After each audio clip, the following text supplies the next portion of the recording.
You know how it goes. You're smashing it. You're absolutely smashing it, and then you're not, basically. Into the black hole. Sing for my soul.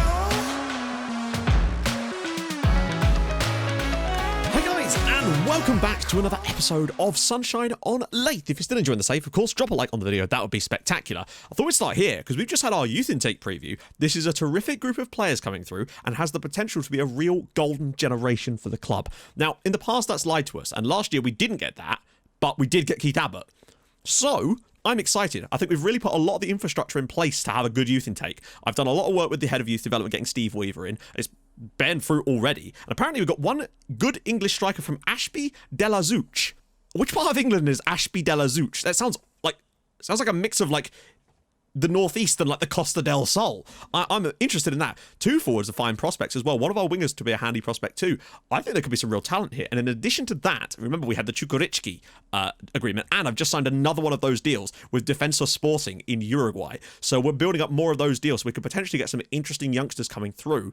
And I'm really excited about the prospect of a golden generation. What that could mean for us this year is very, very intriguing to me as we continue to improve our youth academy, basically. I can't believe you rejected that bid for Kayo. I mean, I can completely believe it. He's one of our best players, and yeah, we get £82 million, but then what? Like, I'd rather have a player that I know is successful for us than sell a player and get loads of money that we don't need right now. We've still got 50 million in transfer funds available at the moment, and I've really struggled to spend it to improve the squad at this point. So an extra 80 million would be kind of just pointless in a way for us, really. Surprised there were no signings from Arsenal. Surely there were good players on the cheap. No, and that was kind of the problem.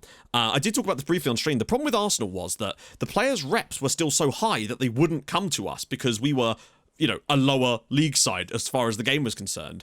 And because of the fact that a lot of them didn't have relegation release clauses, because they're Arsenal, it meant that they still wanted full price for a lot of their players. So it was just not actually worth it for us to try and go in for them. There was only one player that was really kind of interesting. It was Caio Henrique, who went for 50 million, I think, to Brighton in the end. But he was a striker, and we didn't really need another striker in that position, let alone for £50 million. So it was kind of a bit of a... And the only players that were sort of available for money, like the guy that signed for Blackhaven, weren't actually that good. When Matt gets too much money to spend in the transfer market, meme signings incoming. Oh, yes. I'm sure I'll find a few more meme signings for later. Don't worry. We'll find ourselves a 6'9" Serbian centre-back at some point. That I can promise you. But today what we have is a game at home to Spurs. Spurs are top of the league. That's Spurs. Oh, by the way, West Brom finally got their first win of the season. Would you believe it was away at Blackhaven? If Blackhaven win that game, they go to probably, like, not 11th, but they'd go joint on points with Southampton, and they'd be 16 points above the drop. But, oh no, they decided to lose to West Brom. That's the issue they've got. And I really do think that they might still be in a little spot of bother despite being 13 points above the drop zone. I don't think they're safe yet. I really don't.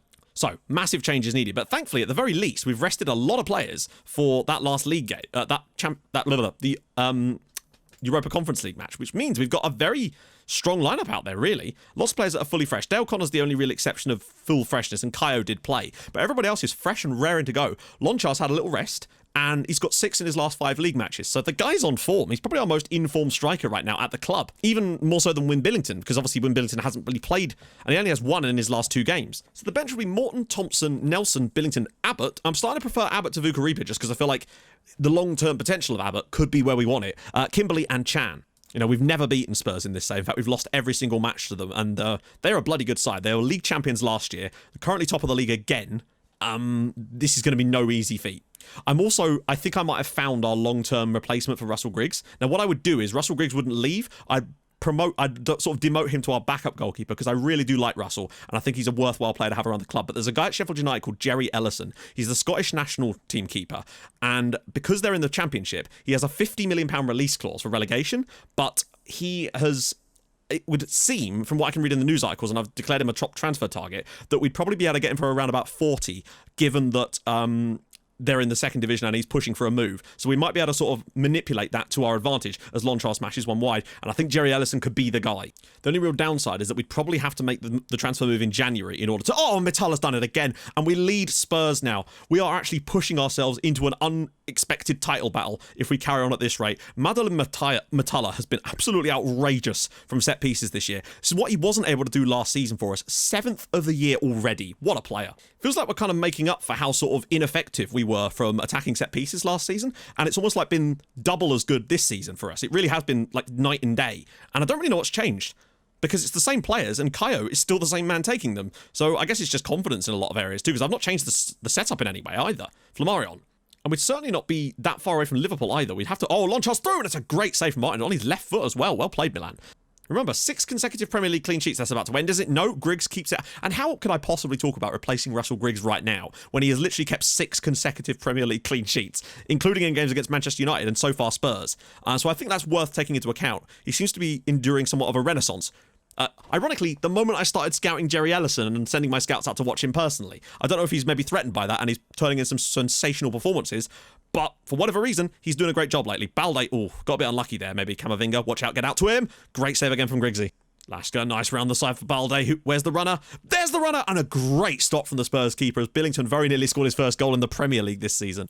Bearing in mind, Spurs have only lost once this season. In fact, would this be their first defeat? Technically. I don't know. And Lonchar's managed to force his way through. He's got so many defenders around him. He's gone for goal. Balde's delivery again, and it's from Billington off the post this time. We've actually woken up a bit more in the second period, amazingly, despite being the ones under a lot of pressure here. Veldwijk knocks it over the top for Wim Billington. He's on his right foot. This is surely Wim Billington territory. It's a poor effort on goal, and it's gone. Oh my God, nearly crossed the line there. Nelson can keep this in, though. Can he whip a cross in? Lonchar! Oh, what a ball. Oh, he's offside. Blaze. Oh, around the side for Richards. Griggs has to be big here.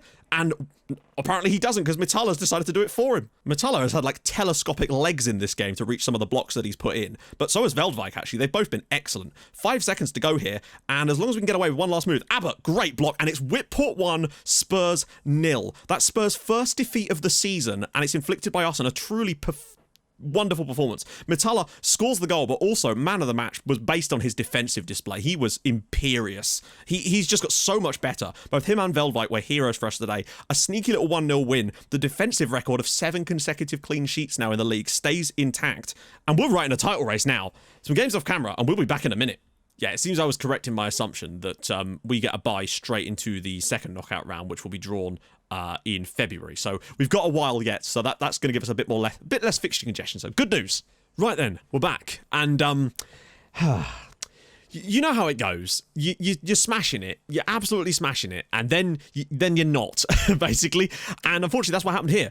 Away at bottom of the league, West Brom, they won 1 game all season. We conceded our first goal in 7 Premier League matches there from a corner, and then unfortunately, the 82nd minute defensive clearances not really happening, and then just bang, top corner out of nowhere, and it was 2-0 to West Brom, as you do. And then against Liverpool, we just weren't able to even start the engines now. It's like the West Brom result just completely killed our confidence. Now, what I would say is that I have no guarantee that we would have done anything good against Liverpool anyway, but going down to 10 men very early with a second yellow card, and then we got a second red card in this game later on as well, finishing with 9 men. Suddenly, we had 3 red cards in 2 matches.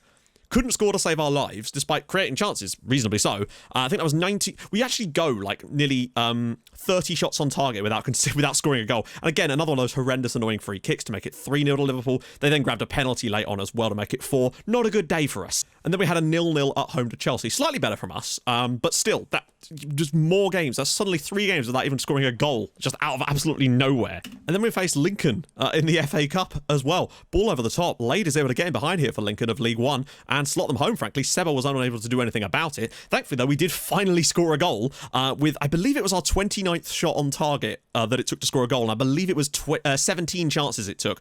Ball to the back post. Balde's thunderous effort smashes us level here at Tinsel Bank.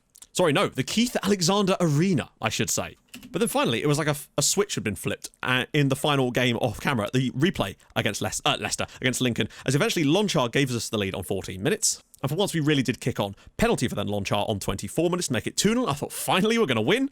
And then things got better from us from that point on. Kaio getting the ball out wide on the half-an-hour mark, driving into the box. Balde knocks it down. Lashka's little drop back to him, smashes it home for 3-0. Lincoln then found themselves down to 10 men as well, which didn't help. Watch this lovely little run from Lonchar, but the nice pick out here from Fran to pop it back inside, sets himself up, hat-trick from Milan Lonchar, really important to get him back scoring. And then it was more of that as Wim Billington gets the ball out on the right-hand side. Eventually it will come back to him, and it will just pop this straight on the head of Kaio for 5-0. But then, as is always the way, we were unable to stop Stern here from just running all the way through because Fraser Thompson just doesn't really do anything there. Defenders can't get back, and it was 5-1 in the end. But we got through, where we'll play Forest in the next round. As unfortunately, all that hard work we put in recently just seems to have gone pissed away, really. I don't expect us to go to Anfield and win, for sure, but we look so much worse than I expected us to. It's the West Brom result at home. When you've kept 7 consecutive clean sheets and all of a sudden just go and absolutely shit the bed against a team that had won 1 game all season. Both of West Brom's wins now have come against teams from Leyth. Crazy stuff there. So now Man United have closed the gap on us, well, to 2 points, although we have a game in hand on them too. But all of a sudden, it doesn't look anywhere near secure that we're going to be getting Europa League this year. We've got a lot of a fight on our hands here. And today, away at Southampton, it was going to be Leeds, but the match was rescheduled. We've got a lot of work to do. But it could just be that we were overperforming and this was kind of just us returning to the mean. But now we need to be better today. This is big. Griggsy's out with a virus, which does not help. And I'm fending off bids from China for people like Flammarion, which is not good either. So changes are needed here. Lashka, I'm still going to have to start him here. And then Fran should be able to come back in. He's been excellent lately, which has really helped us. Thompson is absolutely not starting. He was shocking against Lincoln. Sort those two over, get them on the correct feet. Vertelbor's back in as well. He's had a nice little rest. And Veldvite's back. So about as strong a team as we can physically put out here, with the exception of Seba in goal. Still looking at Jerry Ellison. Not sure because of the way Griggs had performed. And to be fair, Seba was in goal for a few of these games, although I think it was just both games against Lincoln.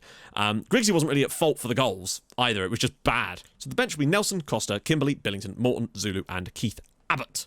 Because our form was dropped from being one of the best in the league, really, to now like 13th and mid-table without a win in 3. And I honestly don't think I would have cared as much had we just done the simple thing and beat West Brom in a game that we were very much the better side in and just didn't do the simple things right, unfortunately. That would have been... It would have made the results against Liverpool less annoying. It's always nice to have a striker firing goals in, even if it's against weaker opposition, just to keep them pumped. And it slipped through. Flamara might get a second shot at this. Oh, back for Veldvike. Bit of room for him, perhaps, for Lashka. Loads of room for Fran. He just couldn't quite get the shot away. Flamarion takes it around his man. Good strike and well saved by Richardson, but a good start from us. This is what I need to see. Blackhaven just have no defensive fortitude whatsoever, and it's headed in. I think that's an own goal in the end, or is it offside? It's Diego Esias who has given us the lead here away from home at St Mary's. A big, big goal, albeit from an own goal, but sometimes you've got to take the luck where you can, given that we've not had it much lately. Oh my God, he's just chested it into his own net.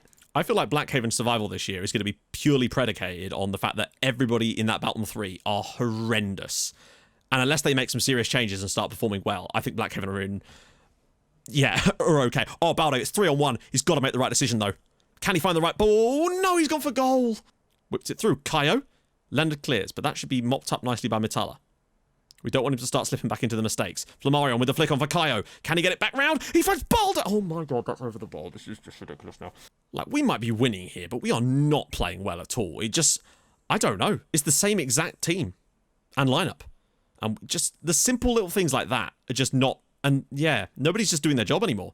It's like the form has just dipped as a result of that West Brom defeat, and we just haven't been able to recover from it yet. Like, situations like that where he's got the preference on the ball there and he's just not winning it. Lashka, here we go. Lonchar.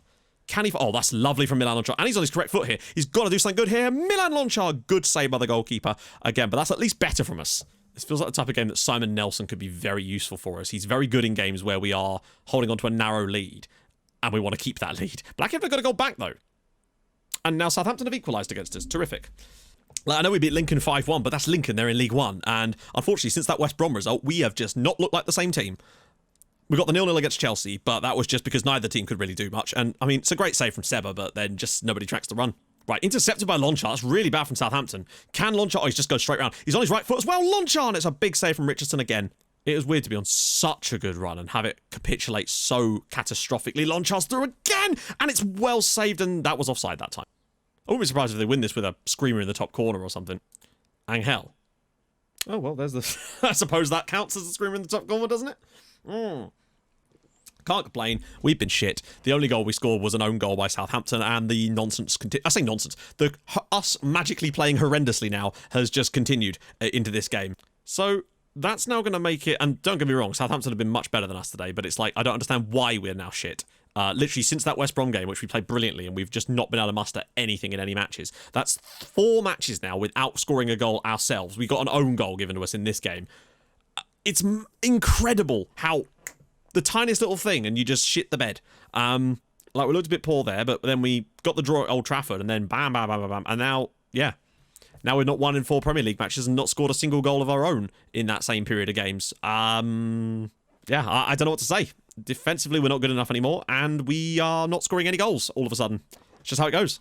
We got Leeds at home next in the FA... No, yeah, Leeds at home next, and then Blackhaven in the derby in there as well. So, hey, if nothing else, we've got Blackhaven, which means that's surely guaranteed 3 points. Now I've said that, I've probably jinxed it, but there you go. If you've enjoyed this episode, drop a like, that'd be spectacular. If you're new to the channel, subscribe, that'd be awesome as well. I stream on Twitch on Tuesdays and Thursdays, and usually at the weekends as well, so go follow there too. And I'll join you guys tomorrow as we pluck on, because don't forget, we've got Europa Conference League games coming towards the end of this season too, and I really want to make a fist of that because we're just going to sort our format a little bit. It's nuts. Anyway, I'll see you soon. Thank you so much for watching. Hold your gun, Cappy Bar. Bye-bye.